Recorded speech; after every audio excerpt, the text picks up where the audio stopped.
ദേശീയ മത്സ്യകർഷക ദിനാചരണത്തിന്റെ ഭാഗമായി സംസ്ഥാന മത്സ്യബോർഡിന്റെ നേതൃത്വത്തിൽ നടത്തിയ മത്സ്യകർഷക അവാർഡ് സീതാലക്ഷ്മി BSന് പള്ളുരുത്തി സ്വദേശിനിയായ സീതാലക്ഷ്മിയാണ് ഈ അതുല്യ നേട്ടത്തിന് അർഹയായത്.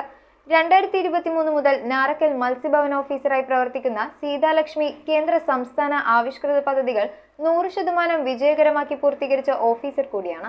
ദേശീയ മത്സ്യകർഷക ദിനാചരണത്തിന്റെ ഭാഗമായി സംസ്ഥാന മത്സ്യബോർഡിന്റെ നേതൃത്വത്തിൽ നടത്തിയ ഈ വർഷത്തെ മത്സ്യകർഷക അവാർഡിനാണ് സീതാലക്ഷ്മി BS അർഹയായത്. പള്ളുരുത്തി സ്വദേശിനിയായ സീതാലക്ഷ്മി 2023 മുതൽ നാറക്കൽ മത്സ്യഭവൻ ഓഫീസറായി പ്രവർത്തിക്കുകയാണ്. കേന്ദ്ര സംസ്ഥാന ആവിഷ്കൃത പദ്ധതികൾ 100% വിജയകരമാക്കി പൂർത്തീകരിച്ച മത്സ്യഭവൻ ഓഫീസർ കൂടിയാണ്.